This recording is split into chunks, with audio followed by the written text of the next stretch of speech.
काल मला हा प्रश्न विचारलेला, ते बरोबर यायला तयार आहेत. हे व्यक्तिगत त्यांनी कोणाशी संपर्क साधलेला दिसत नाही. आणि आम्ही तिन्ही पक्ष आणि आमचे मित्रपक्ष जे आहेत, समाजवादी पार्टी त्यात आहे, शेका पक्ष आहे, दोन्ही कम्युनिस्ट पक्ष आहेत, यात सर्वांना विचारून आम्हाला त्याबाबत ठरवावं लागेल. दादा आक्रमक झालेले आहेत. मुख्यमंत्र्यांच्या जे काही भर असतील नगरविकासचा, त्या वाचल्याशिवाय आणि पाहिल्याशिवाय सही नाही असं.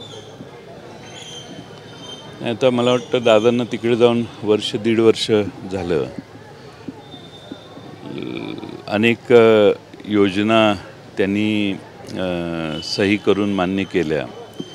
आता अचानक अशी भूमिका दादांनी घेतली म्हणजे याचा अर्थ यापूर्वीच्या योजना या इतरांच्या दबावाखाली मंजूर केल्या गेल्या का, हा प्रश्न तयार होतो.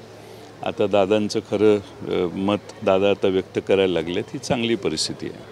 नितीश राणे पुन्हा पोलिसांवर बोलले. अकोल्याचे जे SP आहेत त्याच्यात ते म्हणतात की त्यांना जागा दाखवायची आहे SP. नाही, ते असं म्हणतात ना की पोलिसांची अशा ठिकाणी बदली करू की ज्या ठिकाणी त्यांच्या पत्नीलाही त्यांच्याशी फोनवर बोलता येणार नाही. महाराष्ट्रातल्या सर्व सरकारी कर्मचाऱ्यांनी, पोलीस कर्मचाऱ्यांनी, अधिकाऱ्यांनी एकदा आत्मचिंतन करावं की कुणाला सहानुभूती येणाऱ्या निवडणुकीत दाखवायची.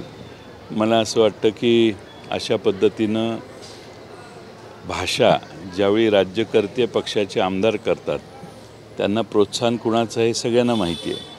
त्यामुळं महाराष्ट्रातल्या सरकारी कर्मचाऱ्यांचा विचार हा महाविकास आघाडीकडे झुकण्यास काही अडचण नाही.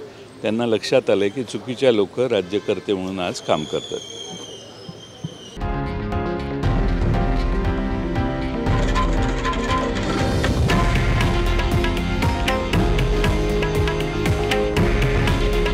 हे आहे देशातील नंबर 1 न्यूज नेटवर्क आणि आपण पाहत आहात TV9 मराठी.